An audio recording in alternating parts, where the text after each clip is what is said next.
Well, it's Saturday, and you all know what that means. As you probably know, Stardom, as you probably can guess, they have begun celebrating 15 years since they've been operating, and it features some great talent over time. But as always, every year, of course, they do the annual awards ceremony that takes place in Takadanobaba. Hopefully, I pronounced it right. If not, there you go. That's on me. But of course, this particular on day one, it features preliminary matches for upcoming events, featuring special matches and title matches as we go. And then, of course, we move on with AEW Collision, featuring many matches. Amongst them, we have, of course, two title matches. The TBS Championship is on the line. Julia Hart gets her revenge against the woman she lost the belt to, and that is Willow Nightingale. And then, of course, our main event is the CML World Championship on the line. Claudio Castagnoli defends it against Roderick Strong, which is going to be a very impressive matchup we're definitely going to get to. But as always, we'll of course give you guys updates on what's been happening in the world of pro wrestling, such as what events the promotions are thrown out, who's booked, what matches are set, including developments that are happening in the world of pro wrestling as we speak. So, let's get ready for another episode of the Deleted Wrestle Zone.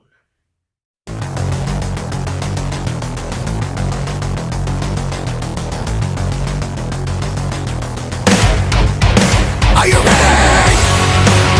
Get up, get up! Get up, get up! Get up, get up! Get up, get up! Get up, get up! Get up, get up! Hey everyone, welcome to Deleted Wrestle Zone, all things that is pro wrestling with AEW, NXT, New Japan Pro Wrestling, TNA, the National Wrestling Alliance, various promotions, wrestlers, matches, and championships.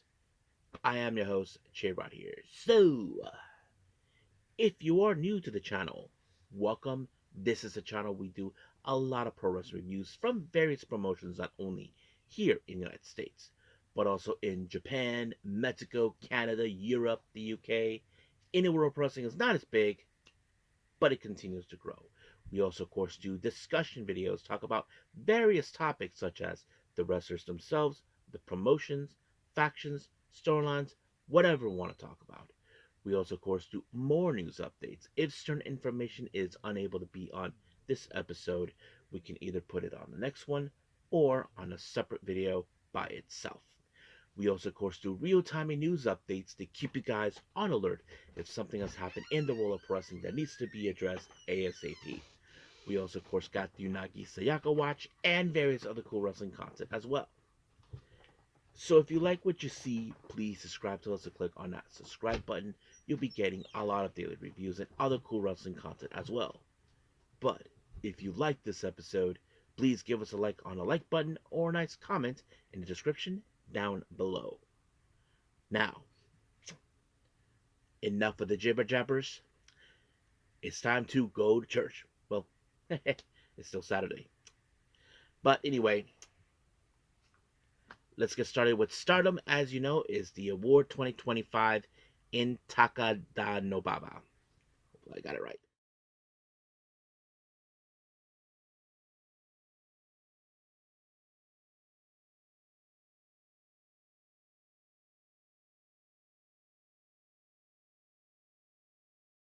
Okay, Stardom, the awards 2025 in Takadanobaba, and of course it's their much recent show. So this is day one of it. So in case anybody asks, now we opened up with Kyoku Furusawa, Ane Kanaya, and Yuri Him taking on Rana Yagami, and of course the current New Blood Tag Team Champions Sakurada, consistent of the Cosmic Angels Sayaka Kuara and Aya Sakura. Now keep in mind these are girls who are still in the rookie stages, but however, some of these girls are already reaching out to their third year as, of course, in the 3-year process, of course, of their training.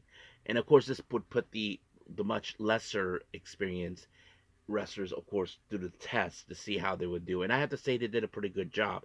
But unfortunately, it was um, say Kurara who picked up the win when she applied the Tokimeki spear onto Kanaya, and just like that, 1, 2, 3, it was done. And then, of course, Kurara decided to put out a post match promo. I don't know what she said, but I'm sure everybody were behind them. Now, our next match, we had a bit of a three-way tag team match. We have a hate consistent, of course, of Azusa Inaba and Rian versus Maki Ito and Azuki, which is very interesting um, makeshift team. And of course, their stars consistent of Momo Kogo and Saya Ida. Now, consistently when it comes to hate, we all know how to play and operate and all that. But the one thing that I was more curious about is Maki Ito and Azuki, since of course, Makito is not involved in any factions. Neither is Azuki, of course, as you know. Her and Koguma just decided to part ways with Stars and go on their own. But I have to say they did a good job. But however, Momo Kogo ended up on the wrong side of the Pink Devil by, of course, Rina, and just like that, 1, 2, 3 is over. But I'm sure, of course, Azuki's not happy with the loss. I mean, Maki Ito's just a new girl here, so don't blame her for that, Azuki. Now, our next match, we have God's Eye members consisting of Kyoka uh, Kotatsu, Tomoka Inaba, and Hina taking on the Cosmic Angels, Yuna Mizumori, Sayuri Ano, and Natsupoi. Now, nothing too special about this match whatsoever. But I'm sure there's certain wrestlers that probably eyeing on Yuna Mizumori for the, of course, obvious, the high speed belt. But that did not entirely happen. But in the end, it was Natsupoi who picked up the win when she applied, of course, the fairy gift onto Kotatsu. And just like that, 1, 2, 3. That's all she wrote, folks. Our next match, we have Akira Kurigani and Rian, of course, facing off. Now, of course, this is still the rookies type of match. But I have to say, Rian, she had learned a lot. I have seen her, how much she's grown, and I can tell that she is rising up to the occasion. But she was able to pick up the win by applying a sleeper hold on Kurigani. But however, Kurigani did not tap out. It was the ref's call, realizing it was done, and just like that, it was over. And of course, Rianne put out a post match promo. They say certain things to her. I'm not sure what it was, but I'm sure that, as you probably know, recently EXV and of course Mi Vida Loca that have been at war with each other. And whatever she said, I'm sure Rianne had enough of this mess. But we'll get to that. Now, our next match, we have Neo Genesis consisting of Miyu Amasaki, Mei Seta, and Azumi taking on God's Eye consisting of Lady C, Saki Kashima, and Shuri. So obviously it's kind of interesting because we know that for those who may remember, Shuri is the double champion. She's the New Japan Strong Women's Champion, and as for, of course, she is the IWGP Women's Champion. So obviously they probably would gun for her for the belt, and that's something I'm sure anybody would have done. But however, Azumi was able to pick up the win by applying the Azumi Sushi onto Kashima, and just like that, 1, 2, 3 is over. But however, there is something interesting during the post-match comments. Azumi knows about Kashima announced her retirement this April, so she is demanding a singles match with her before she goes. So I don't know if Kashima is going to respond over that, but hopefully she does. Now, our next match, as you know, we've been watching the war between both Mi Vida Loca and EXV raging on. Zuzu, as you know, who has deep history with Micah, has been taking it too far with her. Of course, recently EXV has been losing their matches and all this. There's been Hanako has been dealing with, of course, Micah's problems towards Zuzu and all that.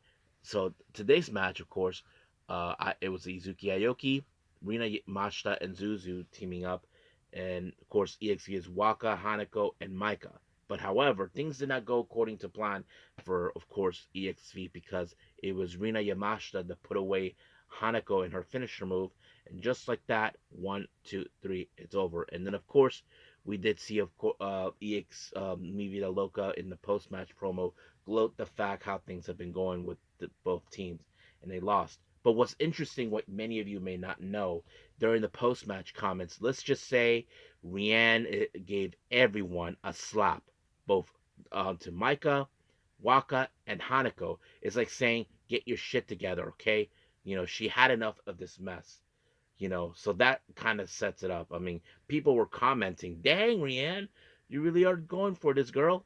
People were surprised that she's really stepping up, like saying, just get your shit together. And I have to say, she is really the one who's making the real reason. I mean, yeah, stop with this nonsense. So that sets it up. But we'll see what happens. Now, our main event, this is a preliminary match for the championships that will be taking place very soon. Representing one side are the challengers, Stars, consisting of B, Priestley, and Hanan.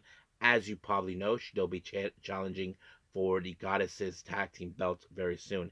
And then, of course, Ami Suri from God's Eye, who challenges Konami for the white belt. And then finally, Starlight Kid from Neo Genesis challenges for the red belt. And of course, representing the opposite, the champions, are the full blown members of Hate, consistent of Raka, Natsuko Tora, Konami, and Saya Kamitani. Now, obviously, when it comes to Hate, we've often seen their dirty tactics, how they operate. They like to take their opponents and soften them up to show them that don't kid yourselves, you guys are not going to win the titles.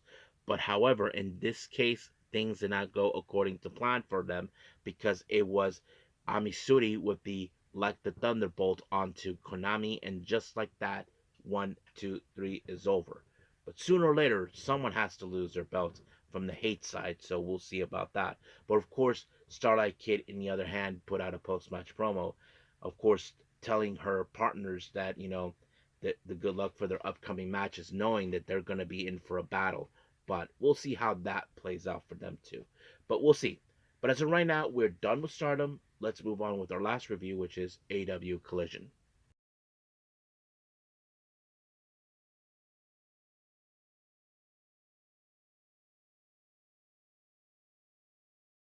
Okay, AEW Collision.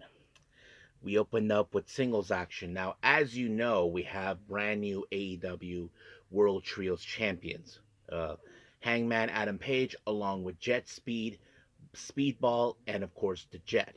Now, each of these guys took on every member in a singles match. Mike Bailey, as you all know, uh, well, except for Kevin Knight, Mike Bailey took on Samoa Joe, was unsuccessful. But now, of course, Hangman takes on Shibata. Now, obviously, we would have expected the Ops to make their way to, of course, attack Hangman, but that wasn't the case. Of course, Hangman brought the fight to him, and so did Shibata. But it was Hangman that, of course, that took him out with the buckshot lariat, and just like that, 1, 2, 3, done. Now, we did see an interview, of course, with Alex Marvez because he heard rumors going circulating that Don Callis was having a golf game with Ricochet. And of course, as you all know, they have plans they want to do. And of course, that's exactly what they've been doing. So we'll get to that, of course, eventually. Now, our next match, we have Isla Dawn taking on the current AEW Women's World Champion Chris Statlander in a non-title match. Now, obviously, if Isla Dawn defeats Chris Statlander, she could get an opportunity of the title, and that's something we would expect. But as always, we all expected this match to end in favor of Chris Statlander, and she did when she applied the Saturday Night Fever, and just like that, 1, 2, 3, it was over. However, the celebration would cut short when everybody looks at the Titantron. Tekla, as you know, made her statement about taking that title off of her this coming Wednesday. But the real question is, can she pull it off? Well, we'll just have to wait and see when that happens. Now, Jack Perry, as you know, did a video promo talking about, of course, what Ricochet and the rest of the GOA, what they did, taking out the one person who's been so close to him, and that is, of course, our resident dinosaur, Luchasaurus. So it seems that he has issues now after taking him out. So we'll see where that goes from there. Now, our next match, Austin Gunn, as you know, he's been on his own for a while because recently, what's his name? Jay White is out. He's not medically cleared. Juice Robinson once again got injured. And of course, his brother, Colton, is still out. So he called his dad for help, Billy Gunn, Mr. Assman. They take on, of course, members of the Don Callis family, more specifically Konosuke Takeshita and Kyle Fletcher, or as the proto alpha, whatever they call themselves. But the one thing that was funny is Don Callis being a dumbass. If you guys saw what he did, he chopped Billy Gunn. And people would normally say, you effed up, which, of course, would have been obvious. And, of course, he tried to run from it, but apparently that didn't go according to plan. But, however, this match ended with, of course, Takeshita applying the Raging Fire onto Austin Gunn, and just like that, 1, 2, 3 is over. However, when the celebration would cut short, well, let's just say Okada decided to ruin it for him. Once again, he's getting under the skin of Takeshita, and of course, Takeshita's not happening. Fletcher and Don Callis tried to calm him. Now, this is a situation I'm sure Don Callis should consider, that you can't have two people who are the two of the well, one who's becoming a bigger star, one who's been the bigger star in the same room. So we'll see where that goes from there. Now, Ricochet, of course, along with those idiots, the Gates of Agony, they heard Jack Perry and they said they apologize. That come on, they wouldn't apologize to that for anything, because of course, one thing is for Ricochet, he's not going to lose the AEW national title to Jack Perry. That's his primary goal, and that's something he's definitely not going to let that happen. Now, our next match, we have Alec Price and Jordan Oliver. As you all know, they're the latest signees for AEW. They take on, of course, the challengers for the AEW World Tag Team belts, of course, not members of the Don Callis family, Mark Davis and Jake Doyle. Now, of course, we all expected that Doyle and Davis were going to pick up the win, which obviously they did. We did see a pile driver onto Price, and that's pretty much it, was over. Of course, Don Callis decided to do a little Martin Luther King reference, like, I have a dream, all this and that. But of course, Stokely Hathaway and FTR are not going to stand by and let Don Callis dictate that he thinks it's already a done deal. So they put out a message on that, so we'll see. Now, Darby Allin put out a very interesting video where he, in fact, went to say hi to an old friend. Well, that old friend, many of you know him for many years. Bam Margera from Viva La Band and Jackass. Yes, it turns out they're old friends. And of course, Bam Margera was making fun of him when he got suplexed through a steel chair. And he thought it was funny. And then, of course, he got hurt doing the skateboard stunt. And of course, Darby Allin gets to laugh his chuckles on this. But who's counting? Now, our next match is for the TBS Championship. Julia Hart challenged Willow Nightingale for this belt. Now, keep in mind, folks, this was 2 years ago in 2023, I think, or 2022, somewhere around there. Julia Hart was the TBS champion, and she lost the belt to Willow Nightingale. Obviously, that's something, of course, we remember, and of course, Julia Hart, as she sees that belt back where back to Willow Nightingale, it gives her that opportunity to say, well, I'm taking back my belt. And that's exactly. Now, of course, obviously, when it comes to Julia Hart, we know she'll have backup by her side, and that is Sky Blue. She even got involved, but thank God, feel her wrath. Harley Cameron showed up to take care of business and take out the trash. Until, of course, Willow Nightingale was able to apply the Dr. Bomb onto Julia, and just like that, 1, 2, 3, boom. That's all she wrote, folks. Now, we did see the Rascals did a little video promo, of course. They are acknowledging what the crew said about them. They're like, look, we didn't do anything. We just are the new kids on the block, which obviously. But they had a little bit of a dilemma, which that dilemma is, well, there's 3 of them and there's 2 of them, so who's going to do that? So they tried to think of a way like draw straws or rock, paper, scissors. But it became later, of course, Desmond and Zach to take him on, and they need, of course, Marion to be by their side in the ring side to show support. So we'll see where that goes. Now, we did see a little bit of an interesting video going around. Alex Windsor was talking to someone about, oh, I know that you're the type of person who never backs down from a fight. You're a former AEW Women's World Champion. And when she said that, I'm like thinking, is it Jamie Hayter? And it turns out, yes. So it seems now that Jamie Hayter is being asked, how about you and I become AEW World Tag Team Champions? So it seems like they have a done deal on that. Now, our next match, we have Magnus taking on, of course, Andrade El Idolo. it was a brutal match, and of course, if you guys saw what Andrade did, he tried to take off his pants. I don't know if he was trying to pull a Naito. Remember, Naito always takes off his pants, but he does it in a sweet, slow time, and that's exactly what he did. But of course, Andrade walked away with the win when he applied the DM, and just like that, 1, 2, 3, over. But he did put out a video promo in the back. As you know, his tensions is, of course, now to go after the AEW World title, but there's one person that's standing in his way, and that person is none other than Swerve. So basically, he's telling him, "Hey, Swerve, I'm not going to allow you to become AEW World Champion. That's my belt." So basically, he wants to be the one to remove it off from MJF, but we'll see what happens. Now, our main event is for the CML World Championship. Now, if you guys saw the video, the match before the match started, Tony Khan was presenting the belt. Normally, back in CML in Mexico, that's Salvador Luthroth, the current president of the company, that does that. Basically, but since he couldn't make it, Tony Khan decided to step in and follow its tradition. Don't forget, guys, Tony Khan and Salvador are in fact good friends.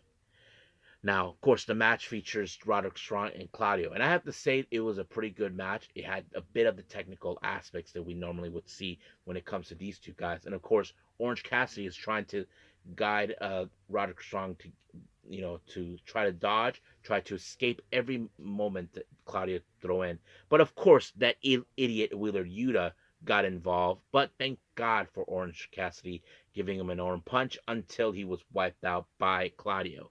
And then we did see, of course, Claudio finished off Roderick Strong with the neutralizer, and just like that, 1, 2, 3, Claudio retained the championship. But the real question is, who's going to be the lucky person to remove it off of him? Well, we'll just have to wait and see. So we'll see what happens down the road. But as of right now, we are done with all the reviews. Let's, of course, move on with our last and final thing, news updates.